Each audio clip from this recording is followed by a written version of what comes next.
ប្រសិនបើយើងរស់នៅដោយមានសមត្ថភាពយើងអាចចិញ្ចឹមជីវិតរបស់យើងបានយ៉ាងស្រួលនិងប្រកបដោយសេចក្តីថ្លៃថ្នូរប៉ុន្តែបើសិនជាយើងរស់នៅដោយអត់មានសមត្ថភាពវិញយើងប្រកាសជាមានការលំបាកក្នុងការចិញ្ចឹមជីវិតជាក់ជាមិនខានហើយអាចនឹងធ្វើឲ្យជីវិតរស់នៅដោយមិនប្រកបដោយសេចក្តីថ្លៃថ្នូរទៀតផងលើកលែងតែមនុស្សពិការឬមនុស្សដែលមានសុខភាពមិនល្អឬមនុស្សដែលមានរោគឬក៏មនុស្សដែលស្ថិតនៅក្នុងស្ថានភាពអាក្រក់ដែលយើងមិនត្រូវបន្ទោសគ្នា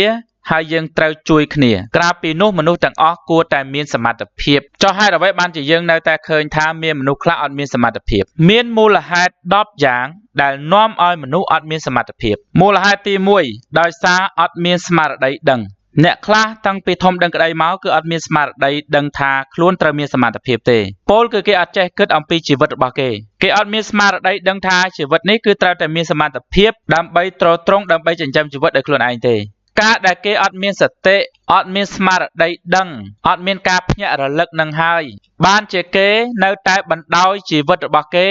ឲ្យប្រព្រឹត្តទៅទាំងដែលមិនដឹងទិសទាំងដែលមិនដឹងខ្យល់ទាំងដែលមិនដឹងអំពីជោគវាសនានៅថ្ងៃខាងមុខអញ្ចឹងពេលវេលាចេះតែធ្វើដំណើរទៅមុខអញ្ចឹងទៅហើយគេនៅតែអត់ដឹងអញ្ចឹងទៅដល់ជួបការលំបាកក្នុងជីវិតបានគេចាប់ដើមដឹងអំពីការលំបាកដល់ពេលមនុស្សដែលមានសតិស្មារតីដឹងវិញគឺគេធំឡើងដឹងក្តីគេដឹងថាក្នុងជីវិតនេះខ្លួនគេនឹងត្រូវតែមានសមត្ថភាពណាមួយដើម្បីចិញ្ចឹមជីវិតឲ្យរស់នៅប្រកបដោយសេចក្តីថ្លៃថ្នូរដល់ចាប់ពីគេដឹងអញ្ចឹងគេទៅស្វះស្វែងរកជំនាញរៀនឬក៏រកមុខវិជ្ជារៀនមូលហេតុទី2គឺដោយសារគេអត់មានមហិច្ឆតា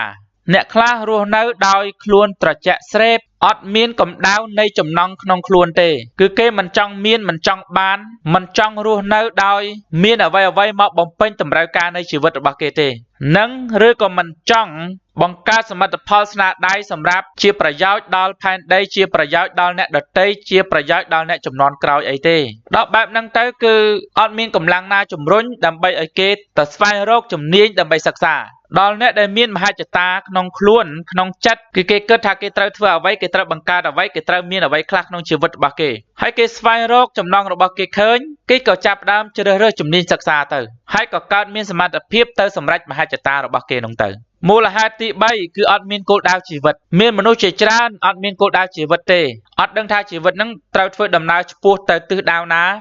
ឬក៏ឆ្ពោះទៅចំណុចណាទេដល់មិនដឹងថាខ្លួនត្រូវទៅណាអញ្ចឹងក៏មិនដឹងដែរថាខ្លួនត្រូវខ្លាចជាអ្វីដល់មិនដឹងថាខ្លួនត្រូវខ្លាចជាអ្វីក៏មិនដឹងដែរថាខ្លួនត្រូវរៀនអ្វីត្រូវកសាងសមត្ថភាពអ្វីហើយដល់ពេលទីបំផុតក៏អត់ដឹងថា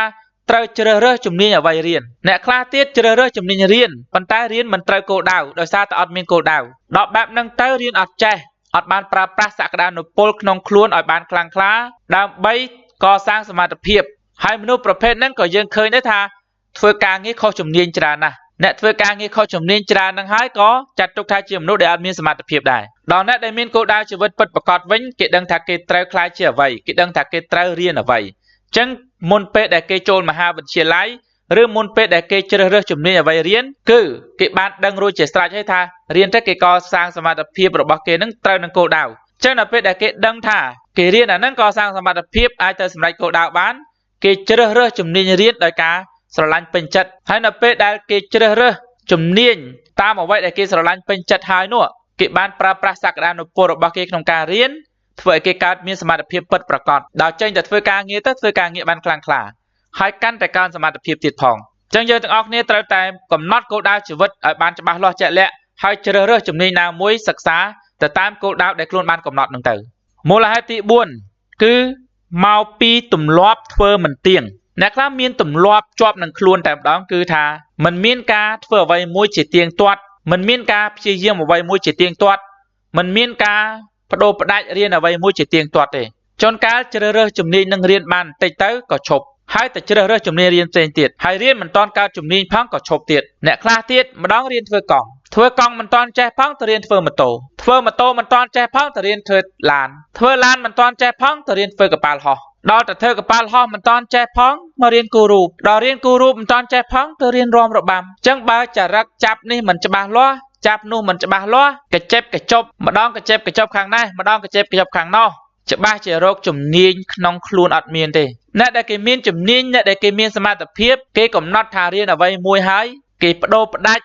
ក្នុងការរៀនវាហើយគេព្យាយាមជាទៀងទាត់មិនមែនមួយសប្តាហ៍ស្រាប់តែកាលវិភាគថារៀន6ថ្ងៃហើយខ្លួនរៀនបានសប្តាហ៍ខ្លះបាន1ថ្ងៃសប្តាហ៍ខ្លះបាន2ថ្ងៃសប្តាហ៍ខ្លះបាន4ថ្ងៃសប្តាហ៍ខ្លះកន្លះថ្ងៃហើយគេកំណត់ថាមួយថ្ងៃរៀន8ម៉ោងខ្លួននឹងមួយថ្ងៃរៀនបានកន្លះម៉ោងរៀនបាន2ម៉ោងរៀនបាន1ម៉ោងរៀនបាន10នាទីគឺអត់មានទម្លាប់ក្នុងការព្យាយាមអ្វីមួយឲ្យទៀងទាត់តើបែបហ្នឹងទៅសមត្ថភាពมันអាចកើតមានក្នុងខ្លួនបានទេសមត្ថភាពมันអាចតមជាប់ក្នុងរាងកាយដែលគ្មានការព្យាយាមជាទៀងទាត់នឹងទេមូលហេតុទី5គឺអត់មានការផ្ដោតអារម្មណ៍ក្នុងការសិក្សារៀនសូត្រជំនាញដែលខ្លួនបានកំណត់ជំនាញដែលខ្លួនបានជ្រើសរើសកំពុងរៀនឃើញគេ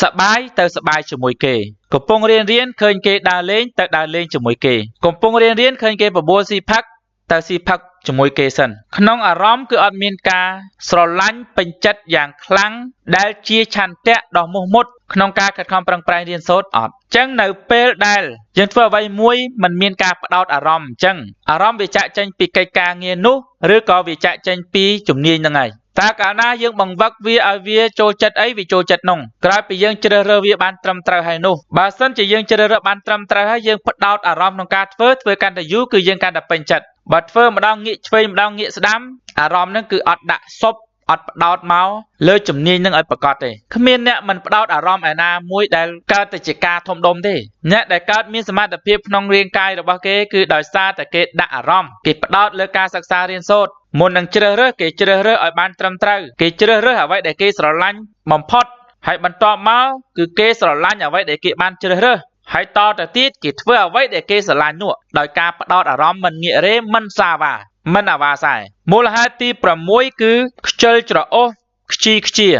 នឹកឃើញរៀនក៏រៀនទៅអត់នឹកឃើញក៏អត់រៀនទៅគេជំរុញក៏រៀនទៅគេអត់ជំរុញក៏គូតធ្ងន់វិញទៅចង់ទៅក៏ទៅចង់ដេកក៏ដេកទៅរៀនបានតិចឈឺចុកចាប់ខ្នងផ្សាភ្នែកដល់ដេកលេង Facebook TikTok game អត់ឈឺភ្នែកអត់ផ្សាខ្នងអីទេគឺស្រួលភ្នែកស្រួលខ្នងស្រួលអារម្មណ៍អញ្ចឹងមួយថ្ងៃវក់តែអ្វីដែលស្រួលដេកស្រួលវក់រឿងដេកអត់រៀនទំនេរស្រួលអញ្ចឹងទំនេរល្អជាងអត់រៀនចំណេះដឹងឬក៏សមត្ថភាពឬក៏ជំនាញវាកើតមកពីការឧស្សាហ៍ព្យាយាមសិក្សារៀនសូត្របើសិក្សាម្ដងហើយបដ ாய் ឲ្យវារបូតច្រើនដងដោយការខ្ជាដោយការខ្ជិលច្រអូសសមត្ថភាពមិនអាចដោះឡើងកើតទេហើយភាពខ្ជិលច្រអូសនឹងហើយគឺជាឫសកែវនៃសេចក្តីវិនាសហើយគឺជាហេតុដែលនាំឲ្យអន្តរាយក៏ជាហេតុដែលនាំឲ្យបាតដៃទទេដែរគឺនាំឲ្យល្ងងខ្លៅនិងប្រហោងក្នុងខ្លួនអត់មានសមត្ថភាពប្រហោងទាំងខ្លួនប្រហោងទាំងខួរក្បាលមូលហេតុទី7គឺអត់មានការតស៊ូព្យាយាមរៀនដូចពិបាកពេកឈប់រៀនដូចឈឺពេកឈប់រៀនដូចស្មុគស្មាញពេកឈប់គឺថាអត់មានការតស៊ូអត់មានការព្យាយាមអត់មានការអត់ធ្មត់អត់មានការខិតខំប្រឹងប្រែងសោះអ្នកដែលគេកើតសមត្ថភាពគឺគេតស៊ូព្យាយាមខិតខំប្រឹងប្រែងបើថាហត់ខ្លាំងគេសម្រាកបន្តិចបើថាលំបាកគេរកវិធីណាដែលស្រួលយ៉ាងណានៅពេលដែលគេសម្រេចចិត្តថាកសាងសមត្ថភាពឲ្យកើតមានជំនាញអ្វីមួយហើយគឺគេជំនះបញ្ហាការលំបាកភាពស្មុគស្មាញទាំងអស់នោះគឺកសាងសមត្ថភាពឲ្យទាល់តែបានមូលហេតុទី8គឺអត់យកចិត្តទុកដាក់ចំពោះជីវិតមានន័យថាតែងតែប្រងើយកន្តើយចំពោះជីវិតអត់គិតអំពីជីវិតទេអត់ខ្វល់អំពីជីវិតទេទៅជាយ៉ាងម៉េចក៏យ៉ាងទៅបានប៉ុណ្ណាក៏ប៉ុណ្ណឹងទៅបានប៉ុណ្ណាហូបប៉ុណ្ណឹងចេះអីធ្វើនឹងចេះអីធ្វើនឹងដល់អត់ចេះអត់ធ្វើអ្នកដែលគេមានសមត្ថភាពគឺគេយកចិត្តទុកដាក់ចំពោះជីវិតរបស់គេគិតថាជីវិតគេសំខាន់ណាស់មិនអាចបណ្ដោយឲ្យជីវិតនឹងរស់នៅដោយមិនថ្លៃថ្នូរទេត្រូវតែរស់នៅដោយមានសមត្ថភាពទ្រទ្រង់ត្រូវតែរស់នៅដោយមានកិច្ចការងារដ៏ត្រឹមត្រូវថ្លៃថ្នូរដែលអាចចិញ្ចឹមជីវិតបានចឹងហើយគេត្រូវតែយកចិត្តទុកដាក់ចំពោះការសិក្សារៀនសូត្រដើម្បីកសាងសមត្ថភាពពិតប្រាកដឲ្យចេញតទៅបានមូលហេតុទី9គឺលេះលោះលេងសើចច្រើនអ្នកខ្លះគឺជាមនុស្សដែលលេះលោះលេះខេះចូលចិត្តលេងសើចច្រើនធ្វើអ្វីមួយមិនច្បាស់លាស់ឆិនឆៃអត់សាច់ការយកការសបាយភ្លើតភ្លើនក្អាកក្អាយនឹងយកមកដឹកមុខចូលចិត្តលេងហ្គេមអូសប្បាយណាស់ចូលចិត្តដើរលេងអូសប្បាយណាស់ចូលចិត្តច្រៀងរាំអូសប្បាយណាស់ចូលចិត្តស៊ីផឹកអូសប្បាយណាស់ចូលចិត្តមើលរឿងកម្សាន្តអូសប្បាយណាស់ចូលចិត្តលេង Facebook ឬក៏ TikTok អូសប្បាយណាស់ គឺជាមនុស្សដែលប្រកាន់យកការសបាយភ្លើតភ្លើននឹងយកមកដឹកមុខទុកអាការសិក្សារៀនសូត្រនឹងនៅពីក្រោយខ្នងដល់ទុកយូរទៅវាពេលវេលាកន្លងផុតទៅនោះអត់មានពេលវេលាមកសិក្សារៀនសូត្រវិញអត់មានឱកាសមកសិក្សារៀនសូត្រវិញក៏នាំឲ្យអត់កើតមានសមត្ថភាពនៅក្នុងខ្លួនទៅមូលហេតុទី10អត់មានការទទួលខុសត្រូវក្នុងជីវិតអ្នកខ្លះអត់គិតទទួលខុសត្រូវចំពោះជីវិតខ្លួនឯងទេអាងលើម៉ែជួយអាងលើឪជួយអាងលើបងប្អូនជួយអាងលើសាច់ញាតិជួយហើយអ្នកខ្លះទៀតអាងលើប្រេងវាសនាជួយអ្នកខ្លះទៀតអាងលើប្រេងសំណាងជួយអ្នកខ្លះទៀតអាងលើប្រអិនប្រព្រំជួយអ្នកខ្លះទៀតគឺអាងលើគូជីវិតជួយដូចជាប្តីឬប្រពន្ធជួយជាដើមហើយអ្នកខ្លះទៀតអាងលើខ្យល់ជួយក្រៃលោដើរទៅខ្យល់បក់មាសមកពីបេតោនពាំងមុខទៅបើសិនជាយើងមានការទទួលខុសត្រូវក្នុងជីវិតគឺយើងអត់ត្រូវពឹងលើកត្តាក្រៅជីវិតទេជីវិតរបស់យើងមួយនេះគឺយើងត្រូវតែទទួលខុសត្រូវលើខ្លួនឯងហើយយកអីមកទទួលខុសត្រូវគឺកណ្ដាប់ដៃនិងខួរក្បាលរបស់យើងព្រមទាំងរាងកាយទាំងមូលរបស់យើងនេះគឺជាអ្នកដែលទទួលខុសត្រូវហើយដើម្បីឲ្យខួរក្បាលរាងកាយនិងកណ្ដាប់ដៃរបស់យើងអាចទទួលខុសត្រូវចំពោះជោគវាសនាយើងបានលុះត្រាតែយើងមានសមត្ថភាពអាចជាសមត្ថភាពនៃខួរក្បាលក៏បានអាចជាសមត្ថភាពនៃរាងកាយក៏បានគឺត្រូវតែមានសមត្ថភាពទើបអាចទទួលខុសត្រូវចំពោះជោគវាសនានៃជីវិតយើងបាន